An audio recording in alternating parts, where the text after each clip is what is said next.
Can I now invite James back up to the platform along with David Patterson and Liz. Just to introduce David quickly to you. David graduated from Queen's University with a degree in agriculture and obtained a PhD in grass grower sward dynamics. He then worked at Queen's as a turf grass breeder at Gaul before taking up a grassland technologist post at Greenmount. After working various roles within Danny, Dart and finally Dira, he finally came back to grass in January 2018 to take up his current post as grassland agronomist at Affby Hillsborough. So I'm going to open it up to the floor very shortly for questions. There's Sarah and Courtney at the back there. Put your hand up for a question. But maybe just to start off with, maybe just ask the panelists, what are the key differences in managing? So say we've successfully now established our high clover swards. What's the key differences in managing those properly to maintain them and get the value out of them, as opposed to your traditional perennial ryegrass and high nitrogen, high manufactured nitrogen swards? James, do you want to make a comment from a dairy perspective? Mike? Yeah. Yep. Okay, so I think I'll just try to work through the year. The way we kind of do it now, say grass-only swards, close up with a cover of around 700. Going out in February, covers of 1100. With a clover system, we wanted substantially lower than that. And I mentioned Scott Laidlaw's work earlier on, but I forgot to mention, of course, that was David was working on that as well at the time. So a low winter cover, no nitrogen fertilizer then as we go into the spring. And you say, how can that work? How can you have a system running on no nitrogen fertilizer and a low winter cover? How do you have grass in the spring? But as I said, we've been running it now for 5 years, and you know, we're not seeing a problem from that point of view. Much more focus on tight grazing as we go through the growing season. And then we tend to allow our rotations to get longer. And I think that's more important with a clover system from August onwards. And Liz showed the picture there of the clover stolon. You know, it's like ivy that grows along the wall. We'll see a substantial increase in the amount of stolon we have at the base of the sward over the course of the growing season. It can often double. Of course, that's very important. You know, that has a big impact on your clover content. And as I said earlier on, we could lose half of that stolon over the winter if we're not careful. So winter management is absolutely crucial. Thank you. And that would be about it. The differences are small enough other than that. Is there any comments? No, similar in terms of, for me, well, I alluded to it multiple times, but that avoiding overgrazing, this continuous grazing in the winter for that point in terms of stolon death. But in terms of spring, it's very similar to sward heights and pasture cover targets you would be for grazing systems. Potentially with probably a little bit more focus on residual height, so making sure that grass is low enough for the clover to be then stimulated to grow again. David, anything you want to add? Is this on? Well, since James politely reintroduced me into that piece of work from, that was the late 80s, would you believe? Couldn't emphasise enough that point about the winter grazing. And if I think maybe on beef and sheep farms, there's a great opportunity, especially with the sheep, to do what I call a short, sharp graze. So it's a lot of mouths on the sward for a short spell of time. And that particular piece of work that Scott Laidlaw and I worked on, that was the best timing of that was in around that Halloween period. Late October, maybe into early November. Depends a lot on the ground conditions and the rainfall at a particular time, but a short, sharp graze. And in terms of what our measurements were at that time, what we found was that the plots that were successfully grazed off to that close grazing height in the autumn period had a higher growing point density on the clover plants. You saw the clover stolons in the photographs. Each one of those gets to a terminal point, and that terminal point, or growing point as we refer to it, the higher density of those per square metre or square yard that you have in the late autumn, early winter dictates the amount of production you will have in the spring. Now, the other folks maybe will refer to it, but one sort of system type challenge with white clover reliance, for relying on white clover systems, is the spring gap. And I think Liz's growth chart showed it. There's a later take-off of growth of clover in the spring. So one way of trying to accommodate that a wee bit, or deal with that, is have this short, sharp graze in the autumn, boost the spring productivity of clover by having a tighter, denser population of plants surviving the winter. Because if you don't get your clover to survive winter to winter, you don't have anything to work with. So it's critical. Okay, questions from the floor then? Yeah, one down here. I'll just wait till I get the microphone to you. You've sort of said about why we need clover. You could maybe go a bit more on how to grow it, particularly in the silage applications of red clover silage. You know, the 2-cut system, 3-cut system, when's the best time to cut, etc. I'll do it. So in terms of red clover, generally depends a bit that you'd be aiming for a 3-cut and then some aftermath grazing. Depends on, you can do 2 cuts and more aftermath grazing. The cuts is very dependent on how it's been grazed in the winter in terms of how much grass is there. But most you might cut it slightly later than a grass first cut, but it wouldn't be far behind. And what tends to happen in that first cut is you get a greater proportion of grass to clover. Second cut, you get more clover to grass, and by the third cut, it's mainly clover that you're cutting. So the other thing to think about is how you, if you're going to put it into bales, how you manage those bales, because they have very different properties. So I mentioned the guy who is using it within his finishing bull system, and he would be targeting that cut 2 and 3 going into that system, and the first cut wouldn't be good enough for that. So, but where it fits really well in beef and sheep systems is that silage is being used to feed cattle, beef cattle, growing cattle, maybe some sheep, and then the aftermath grazing is being used to finish lambs, and it does it very well. You said there was silage you could have in the sward for 5 years, and after that give it for a 5-year rest. Why is that? So the question was about why do you need a 5-year rest in red clover? It's to do with disease build-up. So there's both a sort of fungal infection and also a pest that can affect it. So it's trying to ensure that you don't get a build-up of that disease and pest in that sward. And that 5 years is deemed enough to reduce that risk.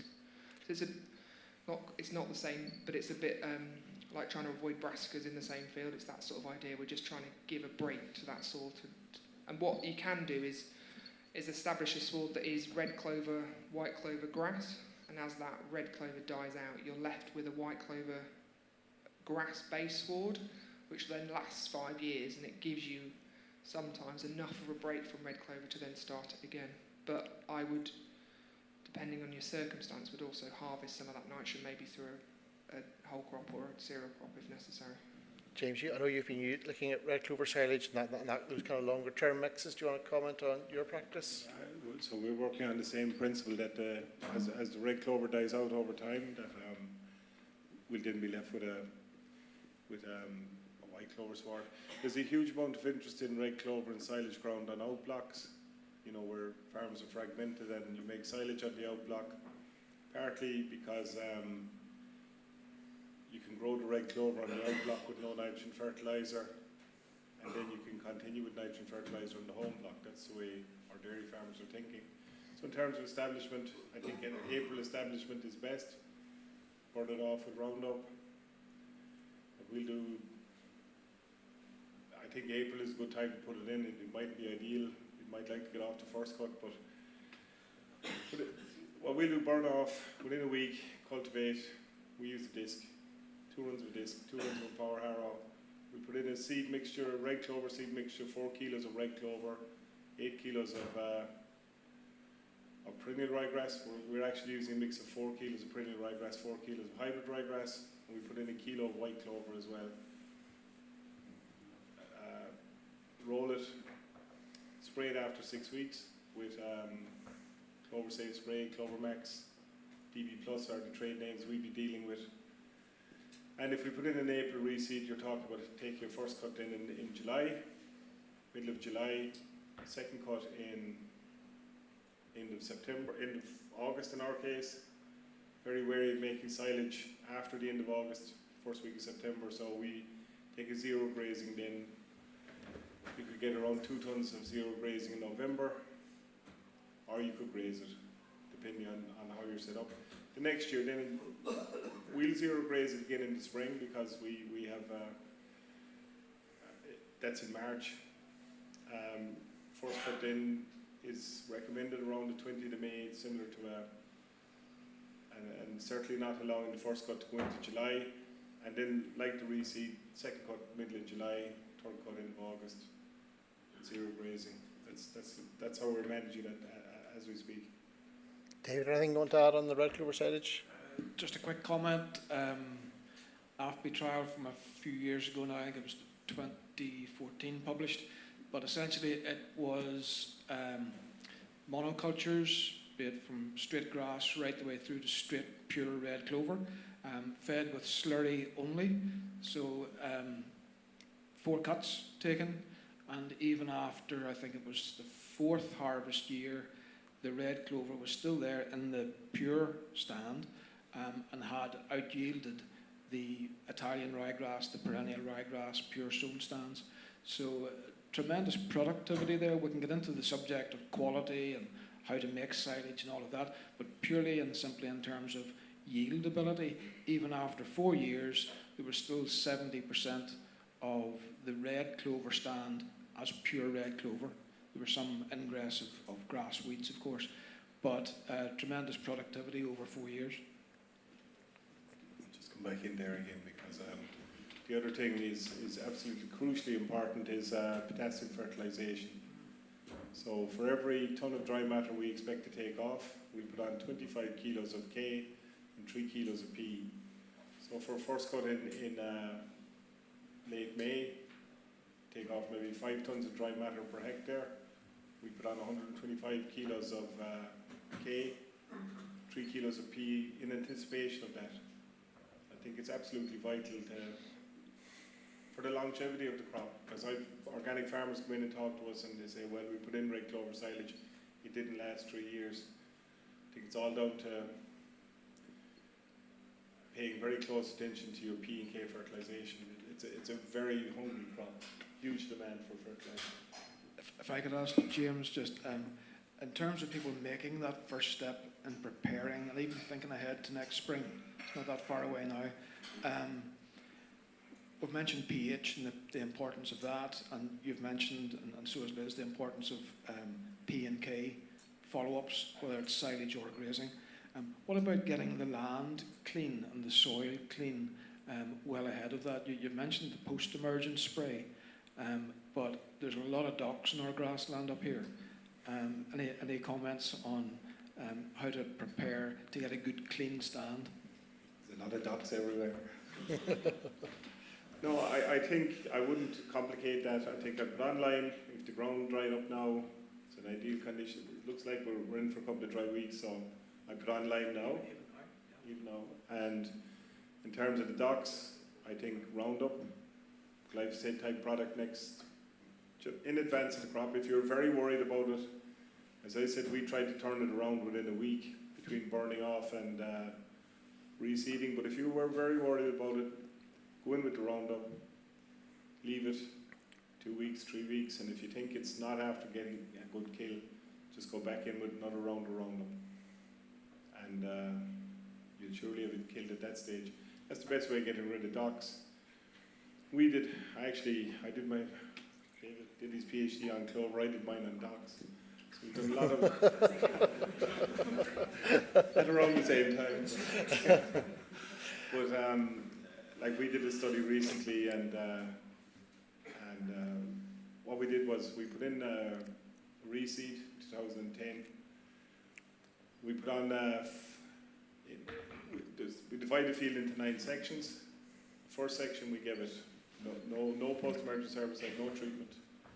Next 4 sections got 4 different post-emergence herbicides. And then we waited 2 years until 2012, and we put on Dockstar, Forefront, Eagle and Prospect, 4 different.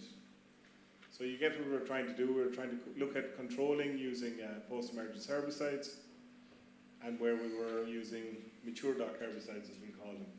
I guess you'd the same. And the very interesting thing about the study is, so we studied the docks then over 6 years.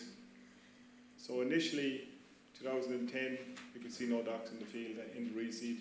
2011, 2012, you'd say the field was free of docks, no hassle.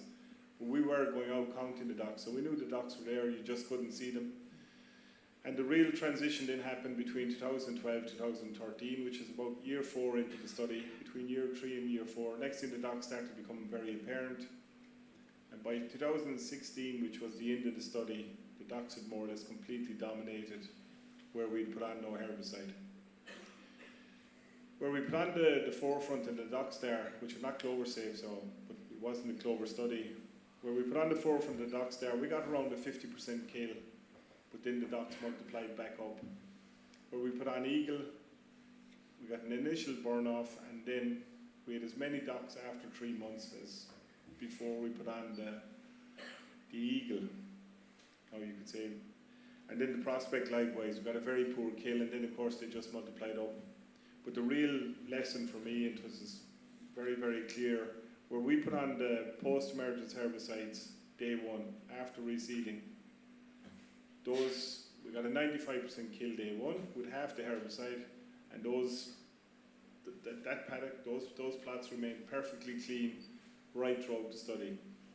Like, I mean, where we didn't spray, it was an absolute disgrace. We were more or less told to get out of the field because it looked absolutely terrible, but where we killed the docks with the post-emergence herbicide, and if we apply that to a clover sward, you've one real opportunity to control docks, and that's during reseeding. It's a window, it's a very small window, maybe some point between 6 and 8 weeks after reseeding. You have a small window to put on your post-emergence herbicide. I'd say under no circumstances miss it. And I'd often meet groups of farmers in the farm and said, I couldn't see any docks. So they'd be fine, there'd be no problem. And I said, wait 3-4 years.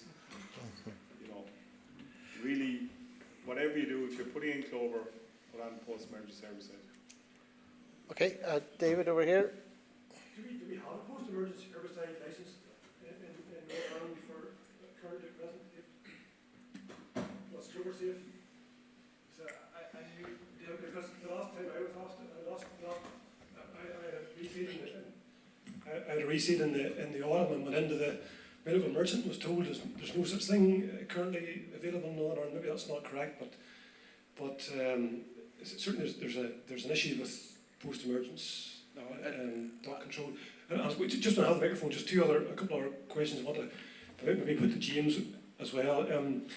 You need to comment on the bloat issue, what you're doing about bloat on your farm, because that's a real put off for a lot of farmers.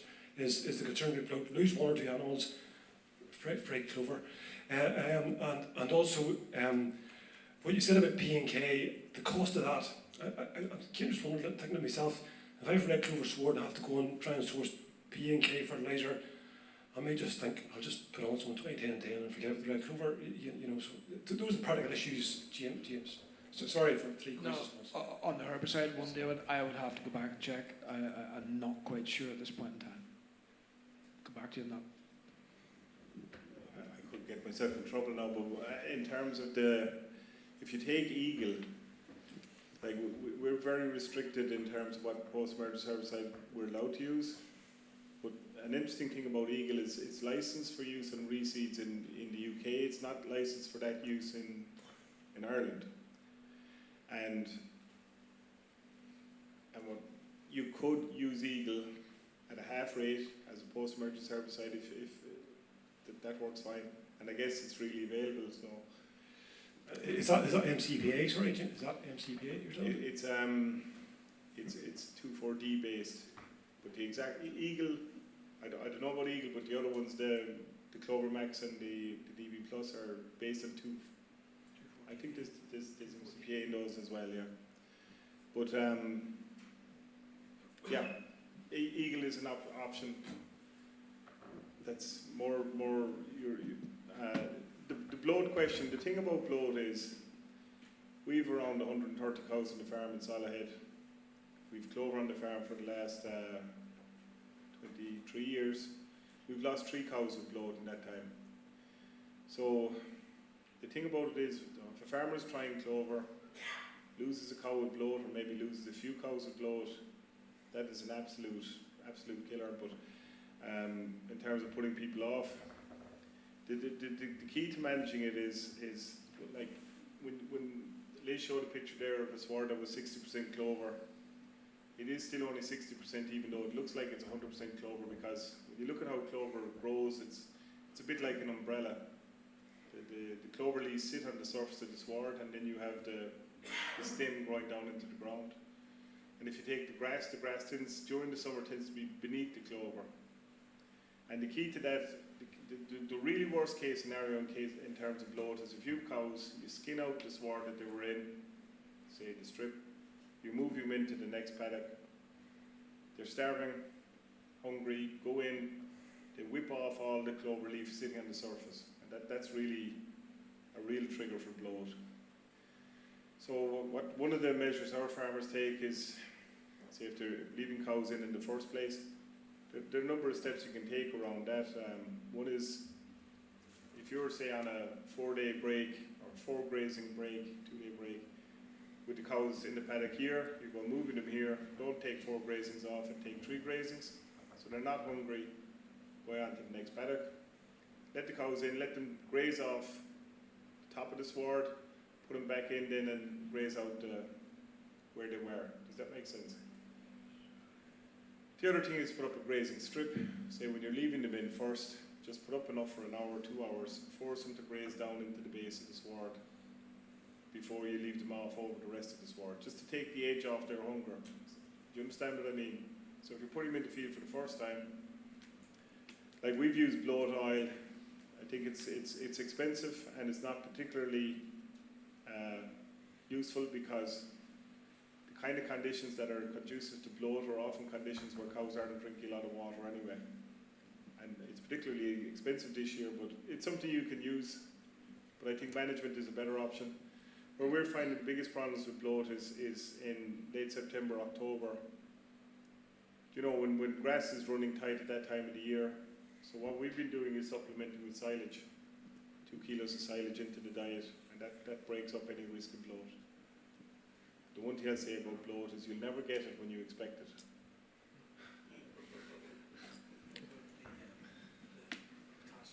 Potassium, P&K fertilizer, yes. Well, okay, so I mentioned a lot of potassium there, and we're talking about, you know, but a lot of that can come from slurry, you know, and that'll vary a lot from farm to farm. It'll vary with distance from, you know, if you carry slurry long distance or whatever, so that can influence the cost. Of course, costs have gone up, but that wouldn't put me off cost-wise. Yes. And no, just also in terms of whether you've got any P and K to mine from the soil. Do you mean so the indices will depend, or you're suggesting that's got to be readily available K? Well, I think the thing with outblocks in particular is generally you very little. Those soils are generally very low in P and K, and if you're harvesting off crops of silage, like in our case, 3 cuts of silage and 0 grazing, you mine out all of that K very quickly. And the one thing I'd say about that is, like I said, put on 25 kilos per tonne of dry matter. It's important to put that on before every crop, and not to try to put all the K on at once, because what will happen, you get luxury uptake, you get huge amounts of K taken off in the first crop, cause problems with milk fever then later on. So balanced fertilisation. Now, like David asked a question earlier on, if you're setting up for next year in an outblock, work on the assumption that the lime is low, P and K are low, put on the lime now, and I just fertilise the crop from there on out. I wouldn't consider the indices really at all, just put on enough K to grow the crop, enough P and K to grow the crop. Liz, any points you want to make on bloat? No, it's a similar point in terms of, particularly with red clover, or people starting to graze red clover with cattle, they'd go, the sward height would go higher, so the grass is more mature. So it's adding some fibre into that diet, or you can try a ring feeder with with hay, but they generally don't go for it. But one way of doing it is basically pushing the sward up a bit higher. But yeah, it's hungry animals gorging themselves, all of those factors. But Okay. All right, any more questions? Just hold on a second. The type of perennial then, is that what is going bearing, you said, is it going to be the more open perennials? You know, the earlier varieties, are they going to, and what you're saying about bloat there, if you have the earlier perennial, it might be inclined to more stem to sort of counteract to the bloat. Plus, with the more open sward of the earlier perennials, will that encourage the more clover? It does, and I think Liz showed that as well, where the tetraploids were better than the diploids from that point of view. The wood here, so open is better, Yeah. and the other thing I'd add to that is a variety that you can really graze out. So in the pasture profit index that we have developed in Chagas, there's this utilization index, and I tend to look at that, varieties that cows will naturally graze out better than other varieties. But yeah, and I suppose back to that point of how do we try and reduce it, is we're trying to get a bit more lignin into their diets, aren't we? So it could be that you've got a bit more seed head. It could be that you're putting in additional forage, but it is just trying to help to slow that the throughput through that rumen. I would avoid the early. Yeah, open, yes. Good graze out, yes. Good seasonal shoulder growth, spring and autumn, but avoid the early heading grass, because you probably will have more of a problem with fighting and controlling stem mid-season. Why make life hard for yourself? And the clover doesn't like it that well. And just, sorry, I forgot to add, sometimes with grazing red clover with wean lambs, we get some red gut, which is clostridial driven, and so it's also important to ensure they're on a clostridial vaccination program. It's not going to completely avoid the problem, but it tries to reduce the risk a bit. Any more questions? Yep, go ahead.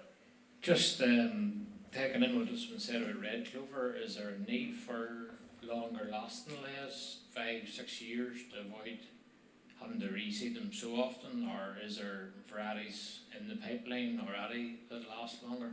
And the second thing was, Liz, you had mentioned, I think it was subterranean clover in Southern Hemisphere, if you could maybe give us a wee bit more detail on it. So the first one, there is Germinal produced two varieties called Aber Chianti that were meant to be going for a 4 or 5 year sort of persistency. So that there are varieties out there which have been selected for persistency, but what you also see is they tend to be lower yielding in year 1 compared to shorter lived ones. It's always a bit of a trade-off. So subterranean, they use it quite a lot in dry land places, but it doesn't really withstand the dry, which I always find interesting. But what it does is help during the winter, so that although it's their winter, it's still not particularly cold, and that's when it tends to grow the best. And it really hugs the soil, so it still grows along sort of a stolon type system, but you don't get very much damage because it's not actually sort of above the soil to be damaged, and that's where it gets some of its persistency from. But you'll see quite a lot of work growing subterranean with fescues, and that's driving quite a lot of live weight gain in very dry places. So we've sort of played around or thought about bringing or trying some over here and haven't got to it yet, but it's now we've experienced the year that we have back home, we're probably going to try some and see how we get on. But I think we just have to look at persistency in this country when we do get rain. Yeah, go ahead. Over there. What about the problem was rain, overall? So we seem to Clover you do it on. Sorry, can you just repeat that again?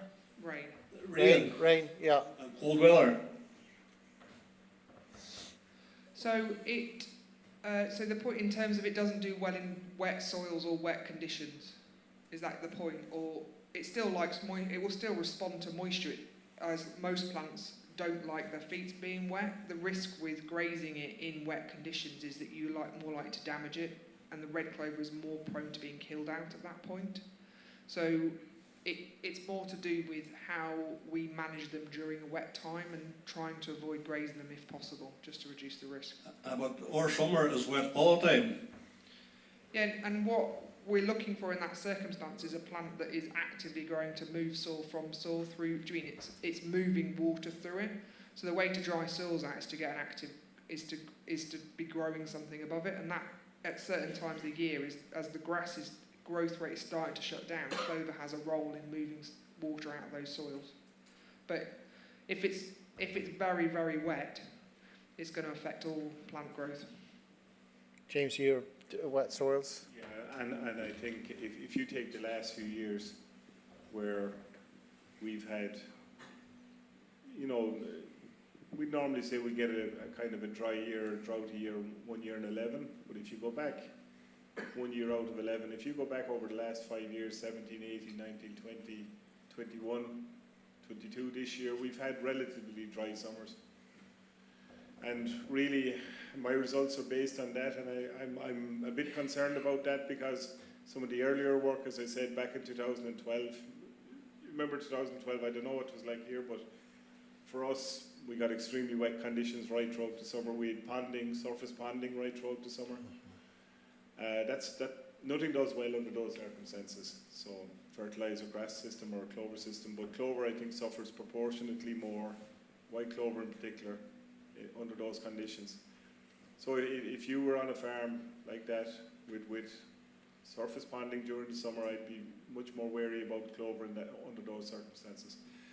What we find is if we get a really good year for clovers where you have intermittent wet and dry conditions, where you get a dry spell maybe for a couple of weeks of hot, dry weather, that really drives on the fixation to the next level. And, where you get dry weather without getting drought, if you understand what I mean.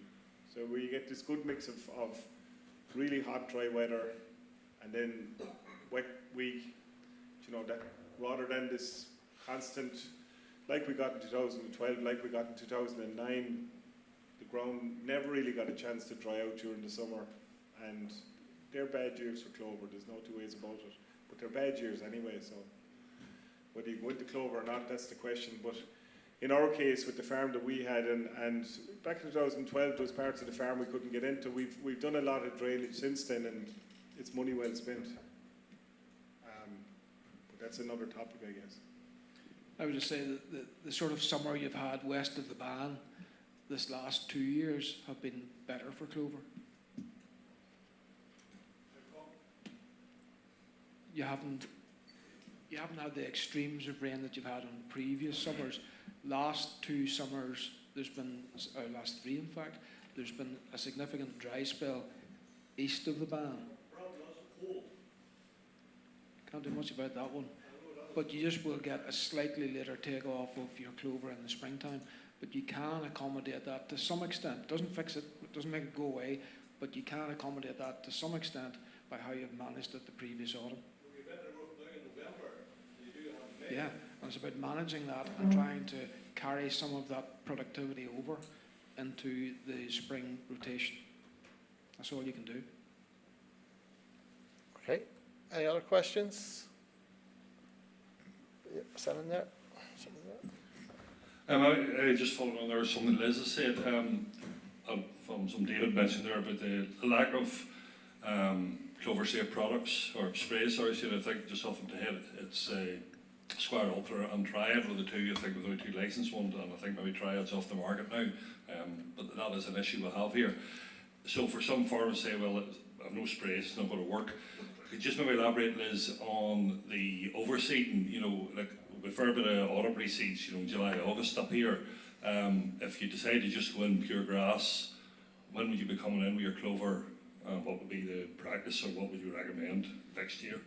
So the dream is into warm but moist soils. So generally we're looking, it might be after a second cut, it might be after a later first cut. So when we've taken off a cut of grass and the grass is slightly shocked by this, the soils are warm but there's moisture, and that's when you start thinking about overseeding, and that's the sort of 1.5, 2.5 kilo type levels per acre, and so it's a scratching. Do you mean we have to have ensured we would have already obviously established we've got the right lime P and K because we've just done a reseed, and then it's a scratching in, so it's an Einbock type kit. It's you're literally just trying to tickle it into the surface. If it's a relatively new reseed, you've probably still got openish swards to do that in. The challenge becomes when we try and overseed it into a really established swards, we sometimes have to harrow it until we can probably see 40% soil, so it looks like we've nearly killed it. And then when we introduce white clover seed into it, we allow it to sort of settle, and then we're trying to bring hopefully, the best animals for it is sheep, to bring them back in after about 2 weeks, let them lightly graze it for a couple of days and get them out again, and do the same every couple of weeks until you're more confident that clover has started to take. You're trying to get them to eat the grass that's already established without taking out the new clover seedlings. And what about any fertiliser, like obviously urea in? So just you're trying to do everything possible not to stimulate the established grass. So no fertiliser at that point. I'll take one final question if there is one. Yeah, do here, Wilfred. Just to come back to the net zero problem, I gather that use of clover doesn't entirely eliminate the production of nitrous oxide. How does it actually compare? How does a clover system compare with a fertilised system in relation to the emissions? So the way we look at that question, and you have to break it down into components. The first thing is when you put on the fertiliser, you put on, suppose we put on a bag of urea, for argument's sake, per acre. So you're putting on the equivalent of around 60 kilos of nitrogen per hectare. You're putting that all in one go, and it'll be taken up at a rate of 1 or 2 kilos per hectare per day over the next 6 weeks, for argument's sake. So there's a huge amount of nitrogen sitting in the soil under those circumstances that's available for loss. With the clover system, you really don't have a lot of nitrogen sitting in the soil. It's more or less a just-in-time supply pattern. Does that make sense? Like the clover is fixing nitrogen all day, every day. It's making it available in the soil. And where we've made measurements the comparison we make is where we've grass only with no fertilizer, no clover, no slurry, nothing. And then we have a grass clover sward. And we look at the difference in nitrous oxide emissions. And then next to that, we have a grass sward getting nitrogen fertilizer. So we look at the difference between those. Where we have a grass sward with no nitrogen and a grass clover sward side by side, we get the exact same emissions. So there is a background rate of emissions, but there's no difference in emissions. So our conclusion from that, and we've done a number of studies, we've been looking at this since 2008, is that there's no emissions from that part of the system. Now, if you take the next step, you say you grow the grass clover. We're growing 15 tons of grass clover, we're growing 15 tons of grass nitrogen, so it's a highly productive system both ways. Some people say it's a low nitrogen system, but it's not. Our clover system is actually a very high nitrogen system. As soon as you introduce that into the diet of the cow, she produces milk, she produces dung and urine.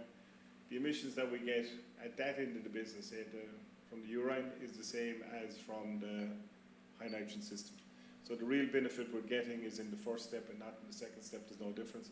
When we look at the emissions from the slurry as well, it's the same. There's no difference. Okay. I suppose what you're avoiding is the high energy requirement needed to produce that urea or CAN or whatever onto farm. That's how the emissions are being reduced. Okay, one last question here, and then we'll You see, just with the red clover, have you had any issues in the last 20-odd years with it selling, especially towards third cut when it's mostly red clover in your sward? So the question is, any issues in terms of when you get to quite high levels of red clover in a silage? The biggest challenge is wilting. So to get it wilted, we should have said earlier is you're trying to take it to a slightly higher stubble height than you would a grass silage situation. So sort of anywhere between 6 to 8 centimetre stubble height, which not only tries to protect the growing point, but also acts as a bit of it holds it off the grass to try and get a bit more wilting. The idea, because of how fragile that clover leaf becomes, is to not move it. You might move it once at the beginning, so spread it out if you can, and then not touch it again until you start to put it. But you're aiming for a 24, hopefully 48-hour wilt. Would you recommend cutting it with a straight disc mower or more with a conditioner? The books say do not use a conditioner. I know people who are using a conditioner, it's fine. But the general advice says not to use a conditioner. And but yeah, it's a longer wilting time is required, and there is a risk of it being slightly lower dry matter, but and some would, depending on grass levels, potentially using inoculant. When your grass levels are dropping, it might be useful to put some inoculant on it. Okay, listen, everyone, thank you very, very much. I'm going to draw the evening to a close because the night's wearing on. I'd like to express my sincere thanks to James Humphreys and Liz Jennifer and David Patterson for joining us tonight, particularly for James, who's just had a long drive to come up here and heading back to another meeting tomorrow morning in December. That's not the easiest thing to do, so we really appreciate him coming up. Liz is over here for a couple of days with us doing some workshops, and I've worked with her for many years, and I've seen her value, and hopefully you've seen that tonight. And also David for joining us here tonight to provide some of those more local perspectives. So all I can do is to invite you for a cup of tea here or coffee to finish off, and wish you all a safe journey home. Thank you very much.